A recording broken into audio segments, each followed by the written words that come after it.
adalah lanjutan dari live Instagram yang hari Senin yang lalu kita lakukan, yang waktu itu narasumbernya adalah Ketua ID Wilayah Jawa Timur. Untuk hari ini kita akan membahas sebuah tema berjudul mengenal penanganan OTG, ODP, dan PDP ringan di masyarakat. Ringan di masyarakat itu catatannya. Bersama yang hadir bersama saya saat ini adalah Ketua Satgas COVID ID Jawa Timur, yaitu Dr. Ahmad Husnur Romdoni SPTHT KL Konsultan sebagai narasumber. Dan sebelum acara ini dimulai, nanti saya persilahkan Dr.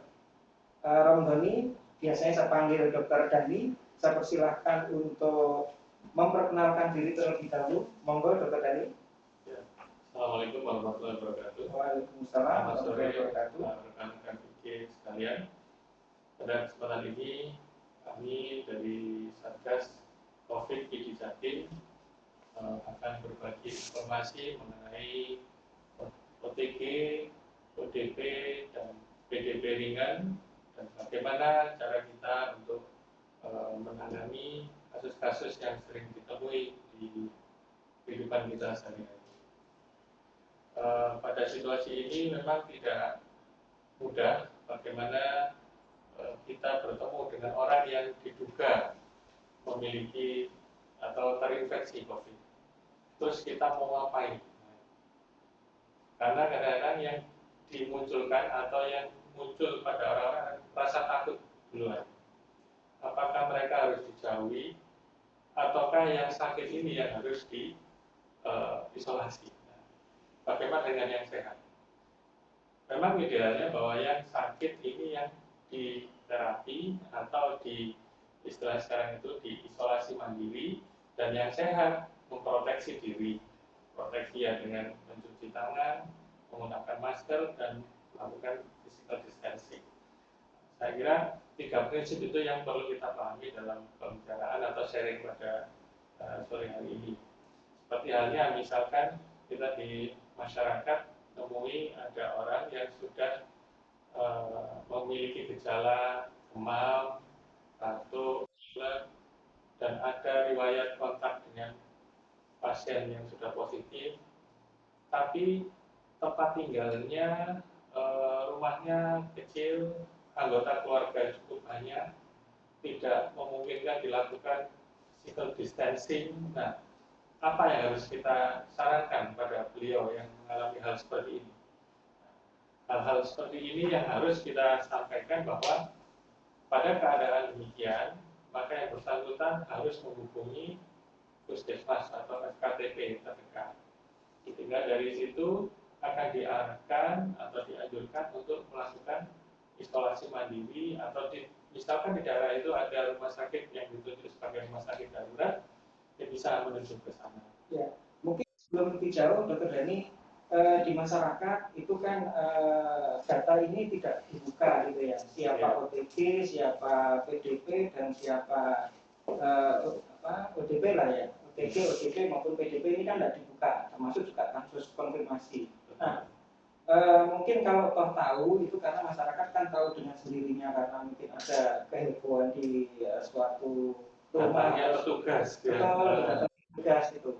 Nah, sehingga dalam hal ini mungkin nanti akan lebih tepat buat masyarakat kalau nanti Dr. Dani bisa jelaskan kira-kira siapa itu OTG, siapa itu ODP, dan PDP, dan seterusnya gitu. Nah, kemudian juga nantinya bagi sejawat kita dokter, bagaimana sih seseorang itu bisa ditentukan sebagai OTG, PDP maupun konfirmasi gitu lah. Mungkin dijelaskan di situnya dulu, Dr. Dani. Secara definisi yang sudah disampaikan oleh pemerintah melalui buku petunjuk tentang COVID ini, bahwa ada beberapa kriteria yang dilakukannya. Kriteria yang sering kita dengar, misalnya ODP misalnya. ODP ini secara definisi adalah orang yang mengalami demam. Demamnya di sini berapa derajat? 38 atau lebih. derajat Celcius. Ya.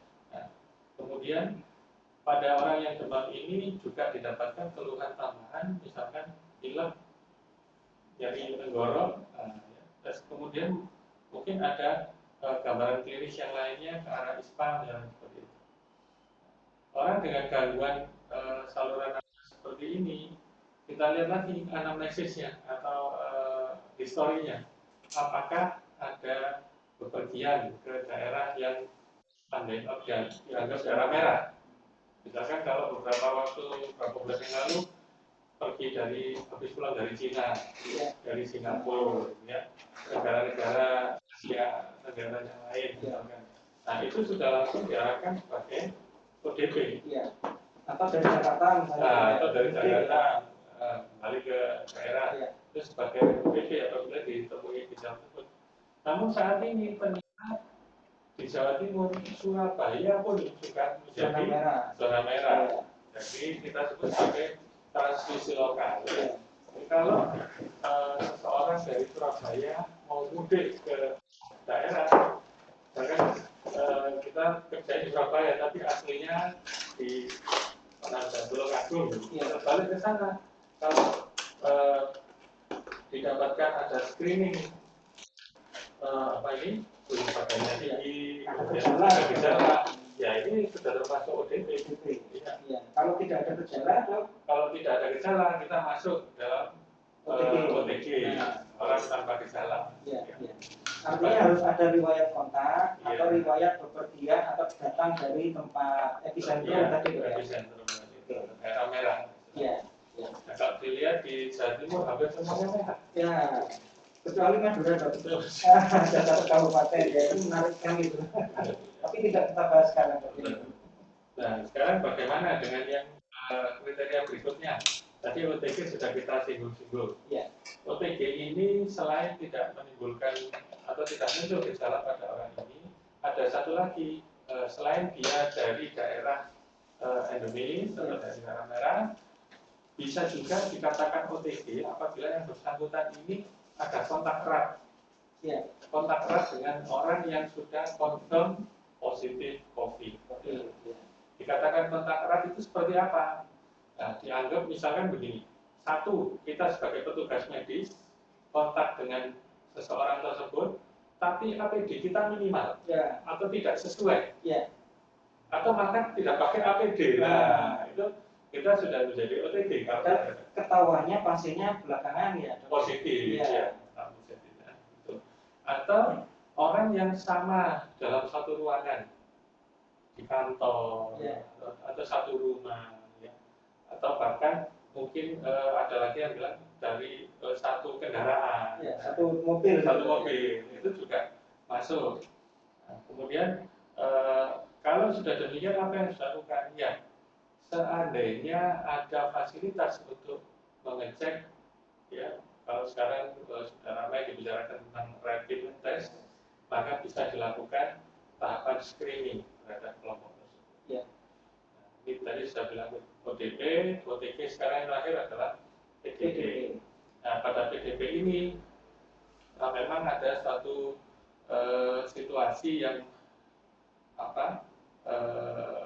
jelas ya, bahwa selain ada demam dan tanda infeksi saluran nafas, didapatkan juga adanya keluhan atau dari foto penunjang, foto ronsennya itu ada gambaran pneumonia. Ya, jadi bedanya dengan ODP, PDP ini ada gejala pneumonia gitu ya.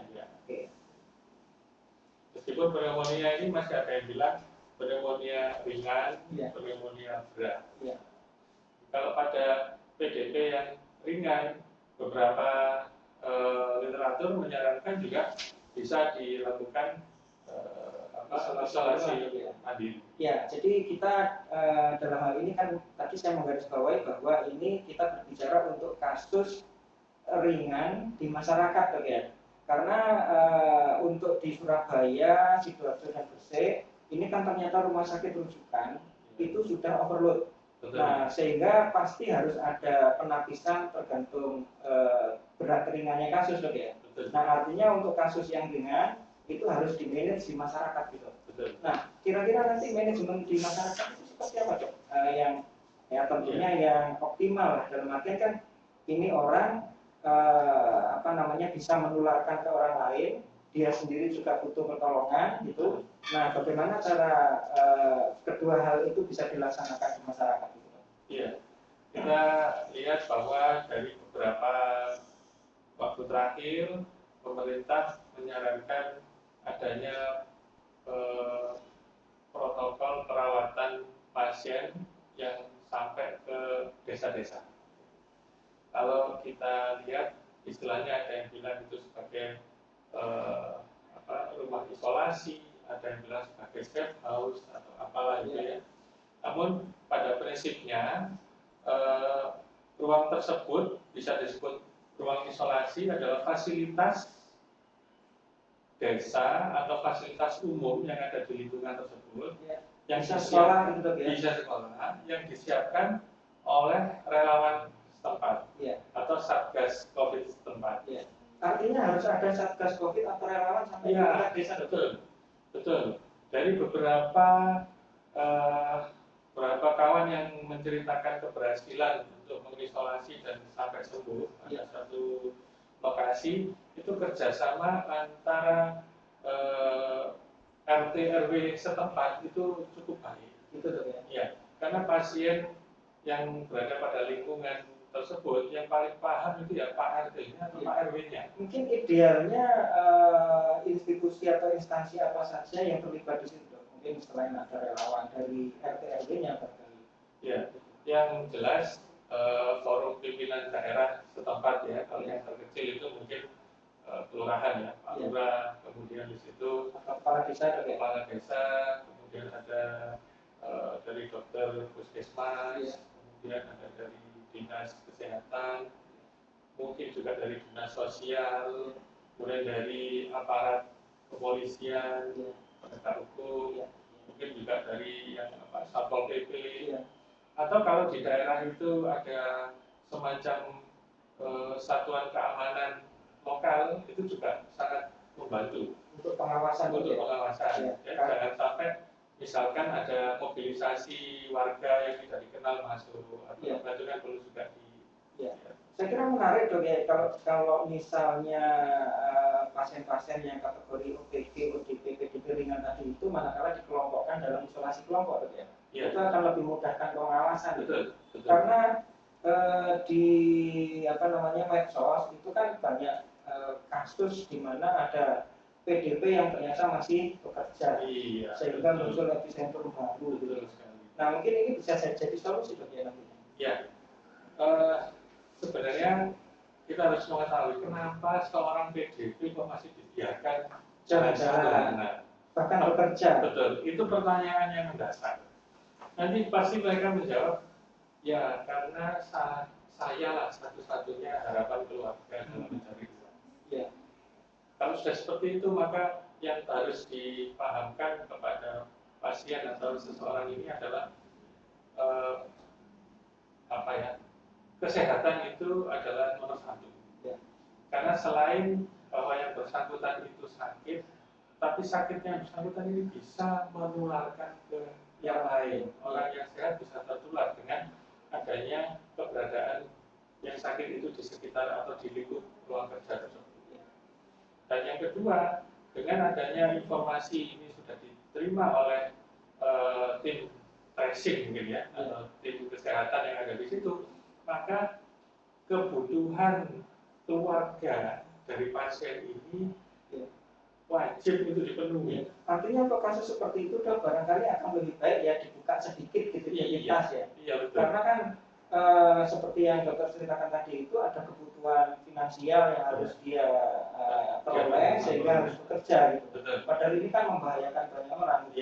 Nah artinya kalau dibuka itu bisa semacam social safety net-nya itu diselenggarakan oleh kampung atau oleh pemerintah setempat gitu. Jadi istilahnya ada yang disebut dari social safety net, itu menarik ya. Ada yang bilang begitu, ada yang bilang sebagai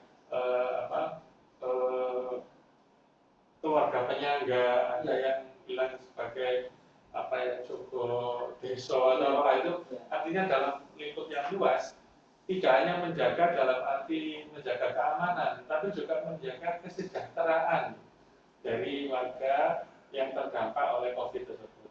Jangan sampai seorang PDP bekerja untuk mencari sesuatu nasi menyebabkan penularan ke yang lain. Tapi juga kita harus ingat bahwa PDP ini memiliki tanggung jawab terhadap keluarganya, dan tanggung jawab ini yang bisa diambil alih sementara oleh masyarakat sekitar. Atau pemerintah. Semuanya. Saya kira ini harus ada gotong royong.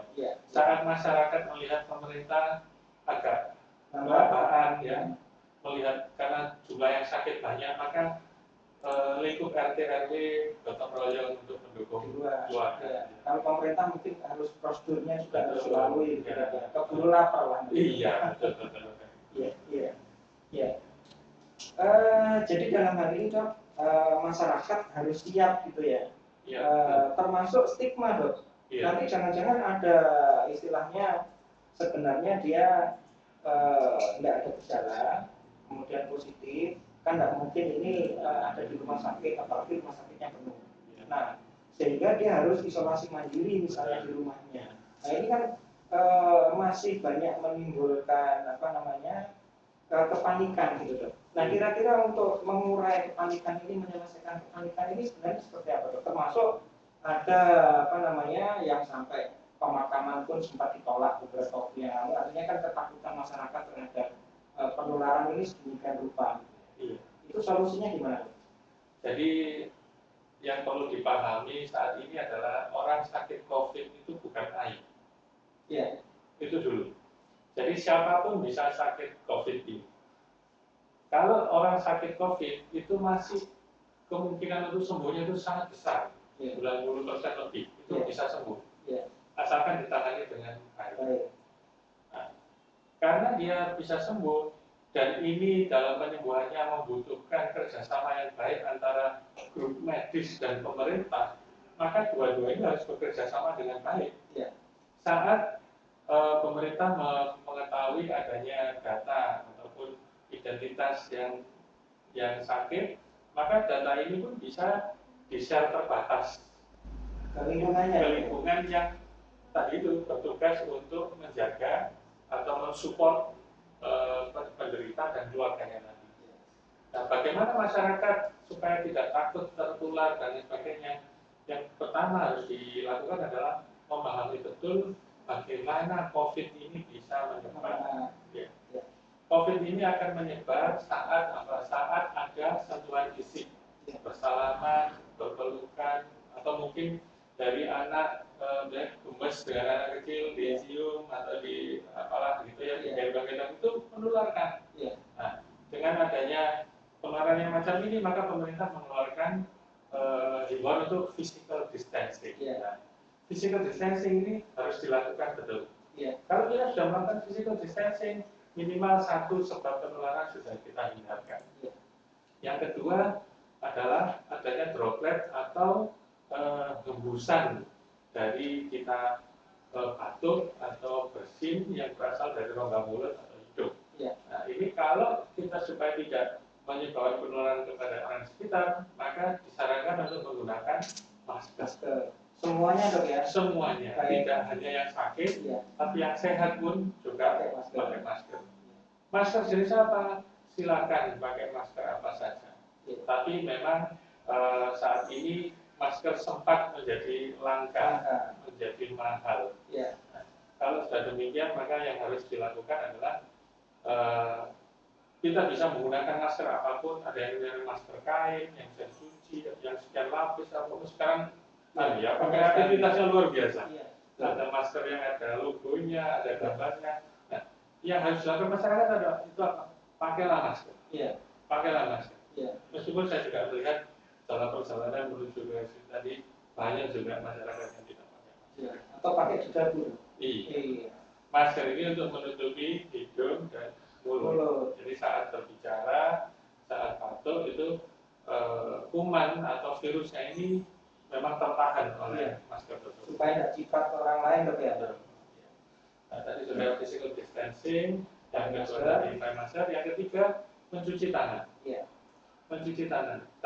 Nah, dengan mencuci tangan, air mengalir dan memakai sabun atau menggunakan hand sanitizer itu sudah cukup untuk menghilangkan atau menghilangkan virus atau kotoran kuman dari tangan kita. Dan sebisa mungkin kalau kita melihat kadang-kadang orang ada yang punya kebiasaan pegang hidung atau usap-usap muka atau apa, ya itu sebaiknya tidak dilakukan saat ini. Harus dihindari. Nah, apabila hal tersebut sudah dilakukan oleh masyarakat, insya Allah masyarakat tidak akan tertular. Ya, artinya walaupun bertetangga dekat dok sebelah rumah ya, asalkan melakukan 3 hal tadi itu, physical distancing, pakai masker, terus kebiasaan cuci tangan pakai sabun, satu lagi, itu sudah tidak menular. Satu lagi, ya, stay at home. Oh, siap. Stay at home. Jangan sudah pakai 3 tadi tapi jalan-jalan, nongkrong di warung, nah itu. Ya, artinya tidak physical distancing. Ataupun nongkrongnya jauh-jauhan, tapi tetap di luar. Nah itu potensi untuk tertular itu juga besar. Ya, artinya kalau masyarakat ini misalnya di tetangga rumahnya ada yang dinyatakan entah ODP, PDP atau konfirmasi sekalipun, asalkan sudah melakukan 4 hal tadi itu ya, itu terhindar dari, insya Allah terhindar ya, dari penularan. Dari usaha preventifnya itu sudah cukup, dan tak dilakukan, insya Allah tidak perlu takut akan tertular oleh tetangganya tadi. Iya. Dan ini kan memang fakta medis untuk yang positif menjadi negatif itu kan perlu waktu yang lama dok ya. Iya. Nah ini tentunya kalau di rumah sakit tentu diurus oleh rumah sakit. Iya. Nah kalau yang di masyarakat itu tadi ya harus diurus oleh masyarakatnya ya. Iya, supaya oleh tim ya.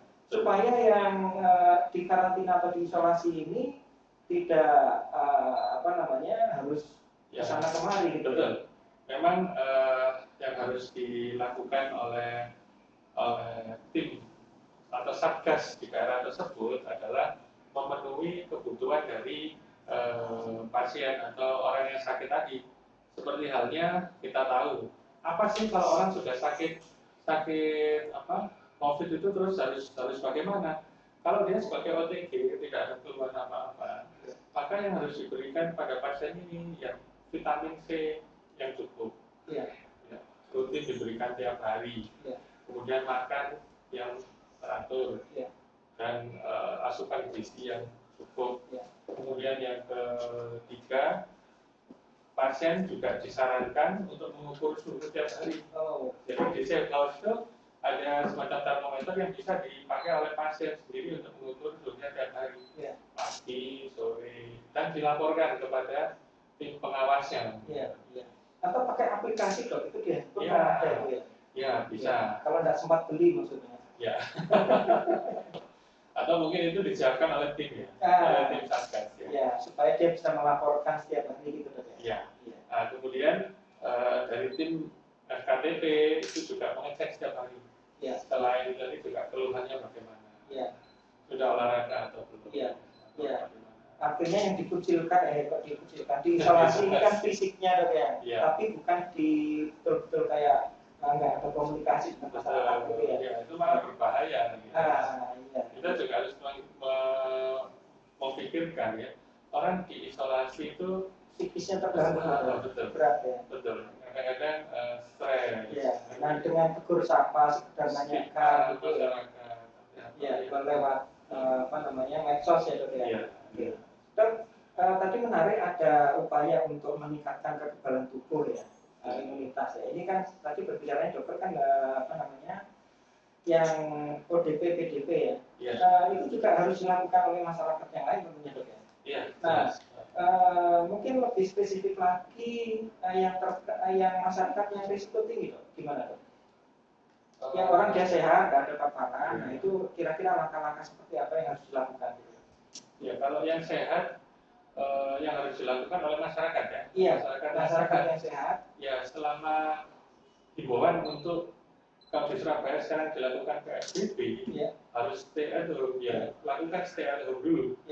Itu sebagai langkah pertama. Nah, nanti olahraganya di rumah, atau melakukan aktivitas belajar, atau kalau sekarang di bulan Ramadan ada tadarus atau diskusi keagamaan bisa di rumah online atau online, betul.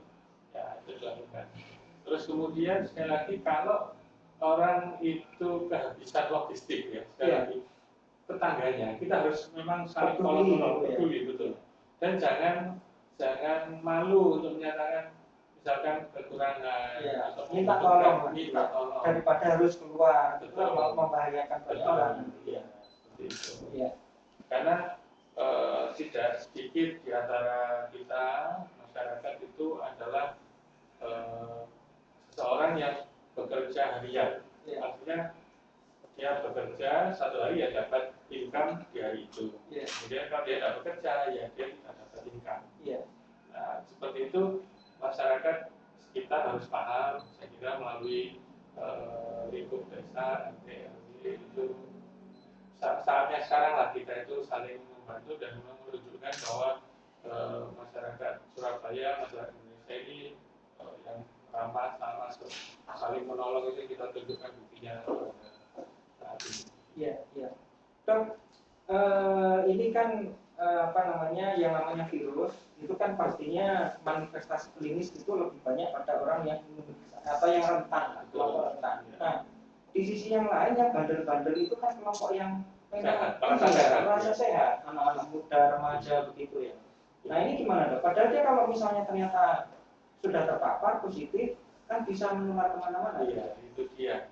Inilah yang fenomena yang harus dipahamkan kepada masyarakat, bahwa orang yang memiliki potensi tinggi untuk tertular, yang pertama itu adalah orang usia lanjut, lanjut usia. Terus yang kedua, orang yang memiliki komorbid atau sakit yang mendasari sebelumnya, misalkan apa, diabetes atau kencing manis. Kemudian yang kedua, sakit darah tinggi atau sakit pembuluh darah yang lainnya. Atau yang ketiga, orang yang pernah sakit yang berhubungan dengan kelemahan imun, alergi yang sangat berat, asma yang berat, atau sakit kanker, itu imunnya terganggu. Pada orang-orang ini harus lebih ekstra dalam menjaga kesehatannya agar tidak sampai tertular oleh COVID. Nah, bagaimana dengan orang yang merasa sehat tadi itu? Sekali lagi, kalau dia sudah sampai keluar rumah dan tidak ada tujuan yang jelas, ya ini sangat mengganggu program yang sudah dicanangkan oleh otoritas setempat. Kenapa? Karena kalau dia keluar, dia sehat, belum tentu pada saat dites dia itu negatif. Kalau dia itu ternyata positif, tapi tanpa gejala, dia masuk di OTG. Dia akan mampu menularkan ke yang lain. Dok, mohon maaf, ini kita keasikan ngobrol, ternyata sudah banyak yang tanya-tanya. Nah, yang kaitannya dengan OTG, dok, ini ada namanya Safira TSA menanyakan, saya bacakan, dok, bagaimana cara membedakan antara OTG dengan orang normal biasa? Terima kasih. OTG dengan orang normal biasa, kalau dilihat tanpa pemeriksaan apapun, tidak ada bedanya.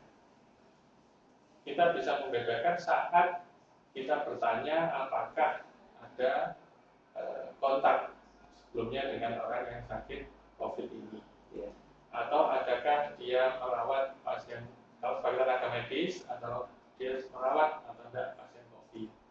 Kalau ada kecenderungan atau kecurigaan bahwa ada kontak erat, maka yang harus dilakukan adalah melakukan penapisan atau screening. Bisa dilakukan dengan menggunakan rapid test. Dari situ nanti akan kelihatan bahwa yang bersangkutan ini OTG yang memang betul-betul sehat tanpa ada virusnya atau yang positif. Karena seperti yang disampaikan Dr. Nurhadi di awal tadi, saya juga agak kaget bahwa sekitar 25% pasien yang confirm COVID positif, 25% sekian itu penyumbangnya OTG. Nah, ini luar biasa. Nah, itu kan karena begini, dok, kebetulan dari kontak erat mereka dites gitu, dok ya. Nah, sementara yang nggak dites kan bisa jadi mungkin juga sebanyak itu pula. Kadang kita nggak tahu orang yang kita dianggap tidak kontak erat, tapi ternyata dia positif. Iya, iya, iya. Anggaplah kita jalan di apa nongkrong ya di warung atau di resto gitu. Dari 10 orang yang ada di situ, berarti 2 sampai 3 orang itu positif. Iya. Oke dok. Balik lagi ke penanya nih dok. Iya. Saya baca. Sore dok, saya Dokter Magda mau bertanya. Bilang seperti saya yang praktek di kampung untuk memeriksa setiap pasien yang OTG, PDP atau PDP ringan. APD yang digunakan hanya masker medis tanpa headstone atau baju APD. Dan setiap habis pemeriksaan saya cuci tangan. Apakah itu sudah cukup atau bisa aman buat saya dok? Terima kasih. Ini kaitannya sama APD di tempat praktek. Ya kalau kita melakukan praktek ya, entah itu sebagai GP, dokter umum atau dokter yang dijaga di IGD, yang pertama harus dilakukan adalah preparasi atau persiapan APD yang sesuai. Sesuai, iya. Jadi kalau yang seperti ini tanpa sarung tangan, berarti tidak sesuai dok ya? Tidak melakukan pelayanan kepada pasien. Artinya kalau tidak tersedia APD yang sesuai standar, itu lebih baik tidak melakukan pelayanan. Lebih baik tidak melakukan, tapi dalam mendelay pelayanan ini kita persiapan untuk mengumpulkan minimal APD level 2. Iya. Ya, Dokter Magda mungkin seperti itu penjelasan dari Dokter Dani ya. Jadi prinsipnya APD-nya harus memenuhi syarat dok.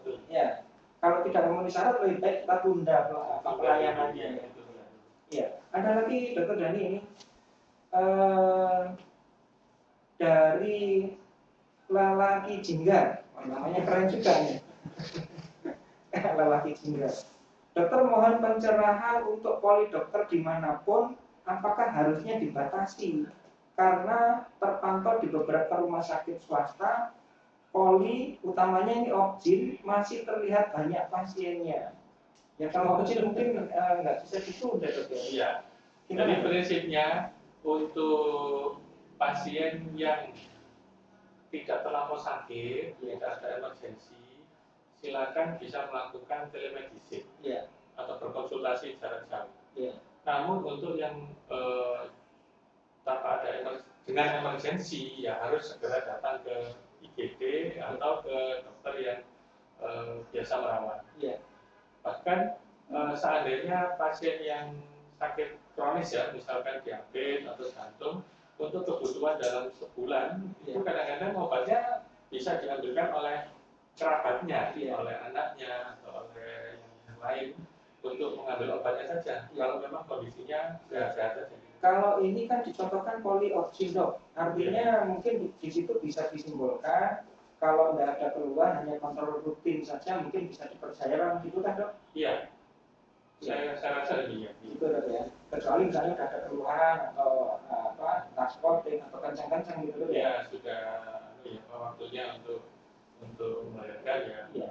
Untuk konsultasi lebih intens. Saya kira untuk saat ini kita lebih disarankan memanfaatkan telemedicine. Ya, artinya lebih baik kalau misalnya memang nggak ada keluhan yang emergensi, kontak aja dulu dokternya dengan telepon gitu dok ya, atau dengan WA atau dengan apapun. Nanti kalau memang diminta untuk datang ke praktek, harus datang dulu. Oke, terima kasih dok. Dan di sini juga perspektif dokter perlu agak sedikit diubah, bahwa kalau yang dulu tidak berkenan mungkin ya melayani WA atau telepon, mungkin sekarang agak dilonggarkan sedikit. Nah ini siapa dokter nih dok ya? Iya. Iya.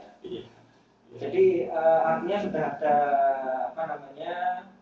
kelonggaran untuk memakai peralatan komunikasi dok ya, karena untuk membatasi kontak ya. Iya. Ada lagi dok ini. Jadi nah ini kayaknya pertanyaan dari orang yang sudah ada gejala dok ini. Penanyanya namanya Sirkah Islami. Pertanyaannya, dokter, apa tidak ada cara menyembuhkan hilang indera penciuman?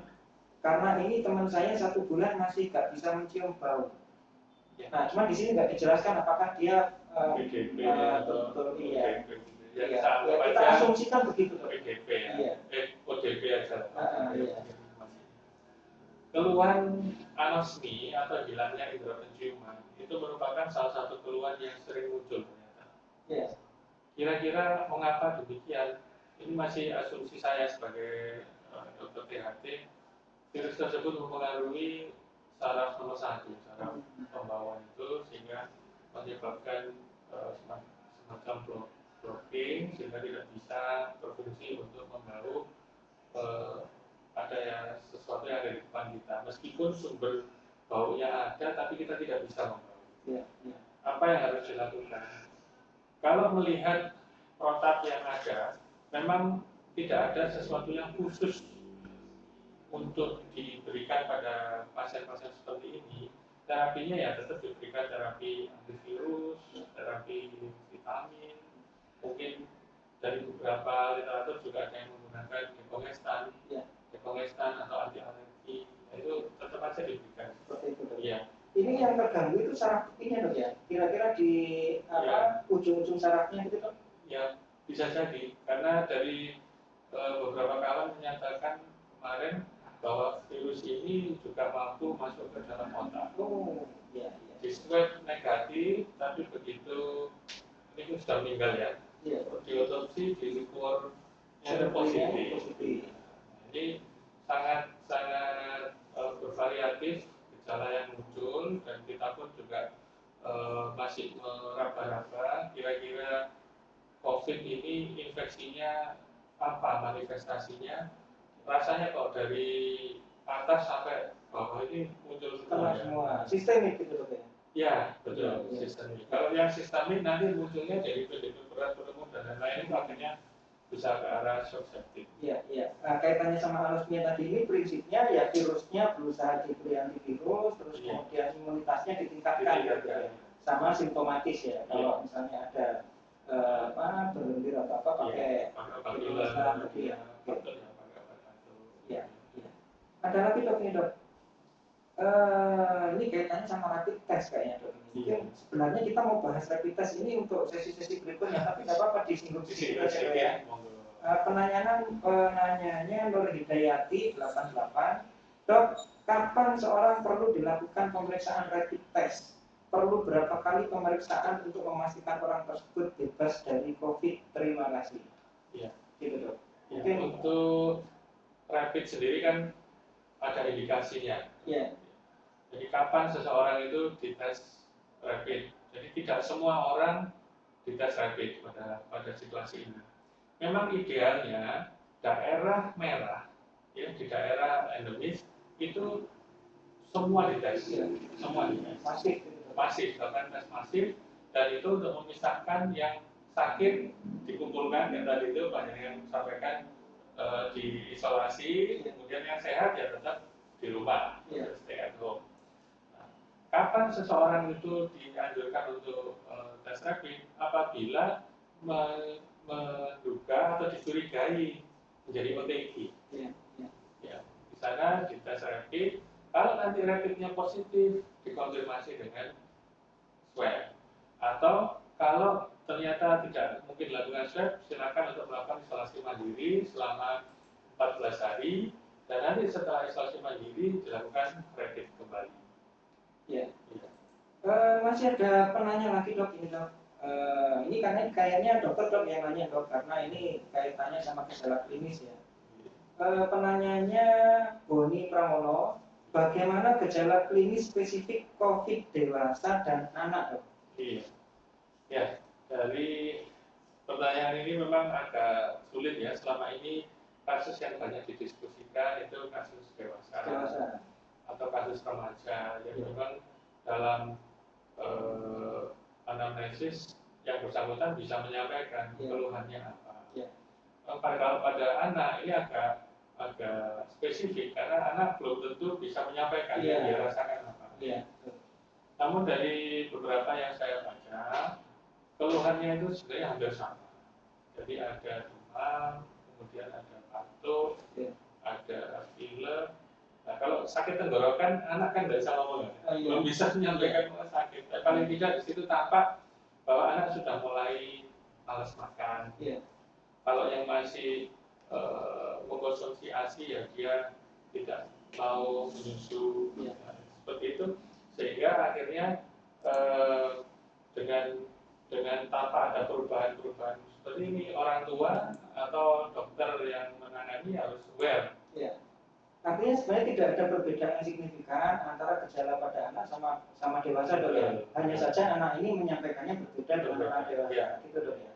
Cuman kadang karena anak ini dianggap bahwa oh ini masih kadang-kadang nggak mau minum karena dianggap giginya mau tumbuh atau apa, sehingga tidak terlalu iya. Nah, sehingga pada saat dibawa ke dokter sudah terjadi pneumonia.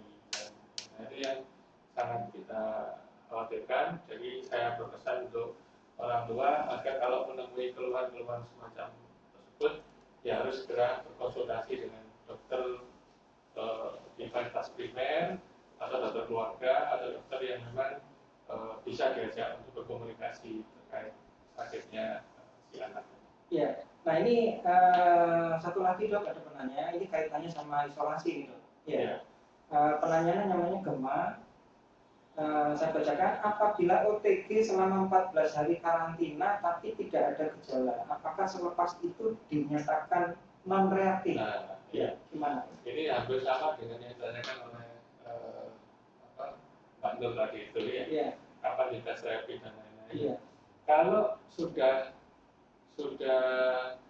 diisolasi selama 14 hari, agak riskan kalau kita menyatakan bahwa oh dia sudah bebas. Seandainya ada fasilitas yang mendukung ke arah screening atau pemeriksaan, silakan diperiksa dulu. Ya, artinya sebenarnya 14 hari ini hanya semacam kayak menurunkan risiko saja dok ya. Iya. Artinya tidak betul-betul lepas dari risiko gitu ya. Kenapa dipilih 14 hari? Karena seperti kita ketahui bahwa masa inkubasi dari virus itu masuk sampai kemudian tidak menular kembali itu pada hari ke-14 atau lebih. Ya. Karena faktanya pada OTG yang positif itu untuk sampai negatif ternyata juga lebih dari 14 hari. Betul. Ya. Kadang kita lihat tes rapid ya. Di tes rapid itu ada IgG, ada IgM. Ya, antibodi tubuh itu ada dua macam itu yang merespon terhadap virus. Saat di awal dilihat positif, mungkin yang positif IgM-nya. Ya. Dia positif, kemudian diisolasi karantina selama 14 hari. Nah, di akhir 14 hari tadi diperiksa lagi loh, kok masih positif? Nah, mungkin yang masih positif IgG-nya. Makanya pada saat setelah diisolasi dan diperiksa rapid, seandainya ada fasilitas yang memadai untuk pemeriksaan PCR dari swab hidung, nasofaring atau tenggorok, silakan diperiksa itu untuk memastikan apabila IgG-nya tadi positif, tetapi swab-nya atau PCR yang tadi negatif, artinya yang bersangkutan sudah menuju ke arah kesembuhan. Bisa dilepas atau kembali ke masyarakat. Ya, artinya sebenarnya penentuan seseorang ini ada virus atau tidak itu bukan dari rapid dok ya, tapi pada PCR tadi dok ya. Pakai standar. Oke, nah artinya di sini pertanyaannya tadi kan dok ya, setelah 14 hari nggak ada keluhan, apakah selepas itu dinyatakan non reaktif gitu dok? Non reaktif itu mungkin bahasa lab dok ya. Ini mungkin reaktif itu bahasa lab atau bahasa yang setelah dilakukan pemeriksaan rapid atau pemeriksaan swab PCR. Iya, artinya kan bacaan labnya ini reaktif atau non reaktif gitu dok ya. Tapi seseorang yang sudah dikarantina selama atau diisolasi 14 hari, tidak ada gejala, karantinanya atau isolasinya bisa lepas. Tapi akan lebih aman manakala kalau ada alat tes gitu dok ya. Betul. Ya, mungkin itu dari penanya yang kayaknya yang terakhir nih dok. Ya, oke dok, mungkin dari sini kan kita tadi bicaranya untuk yang ringan ya. Kembali lagi pada OTG dok. Ini kan kasusnya ternyata cukup banyak.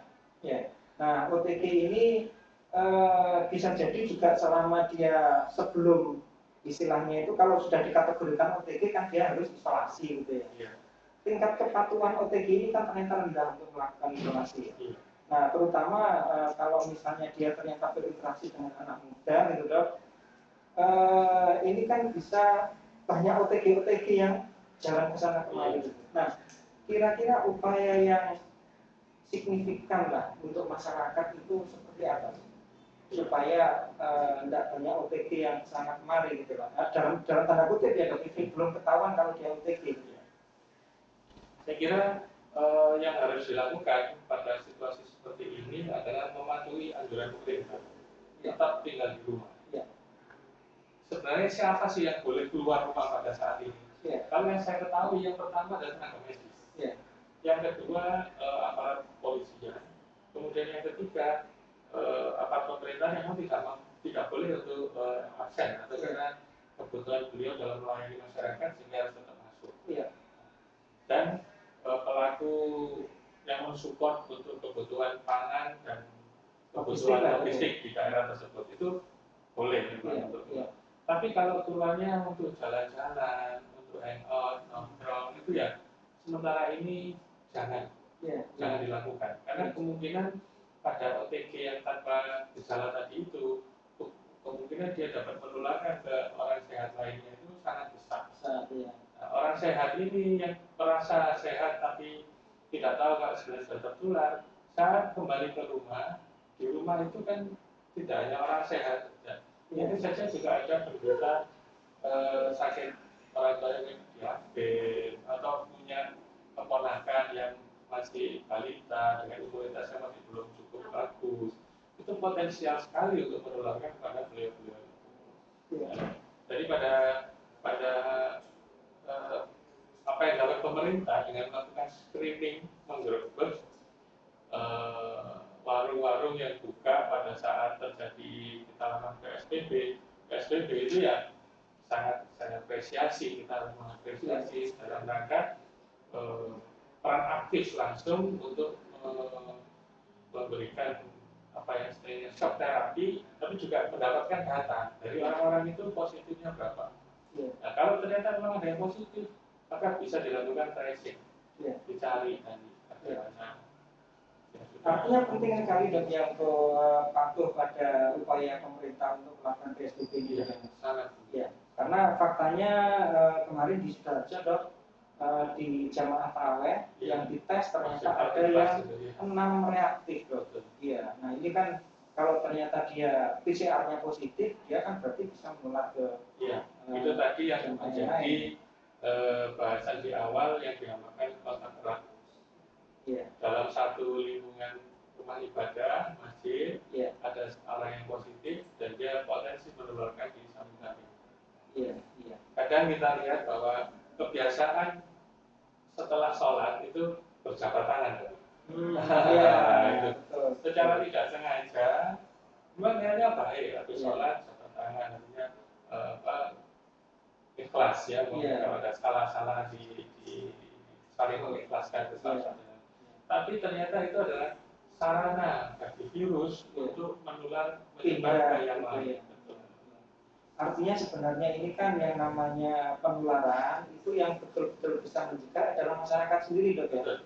Itu. Nah, yang dokter jelaskan tadi itu kan upaya memisahkan antara yang sudah dikategorikan OTG, ODP, PDP di masyarakat gitu ya. Tapi masyarakat yang lain yang kita ini di daerah epicentrum yang ada penularan lokal ya, ini kan semua orang harus berhati-hati gitu dok ya, karena yang tidak terdeteksi pun ternyata ketika dilakukan sidak seperti di tempat nongkrong yang positif ternyata banyak, yang reaktif maksudnya dari rapid gitu dok ya, termasuk yang sedang taraweh tadi itu kan ternyata juga lumayan gitu ya.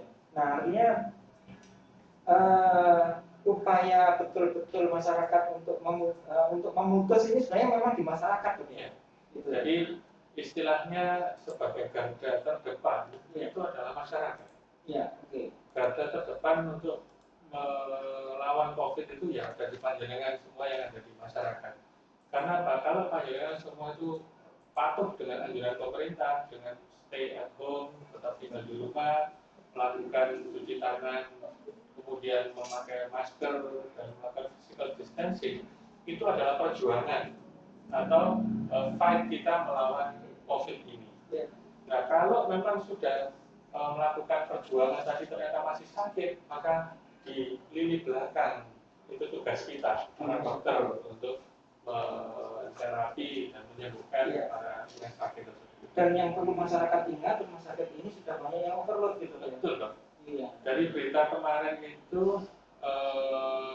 dari gugus penanganan itu menyatakan bahwa sudah hampir 300-an orang itu sudah waiting list. Iya. Iya. Dokter, saya kemarin dari dokter Joni ya, Iya. jadi gugus terapi itu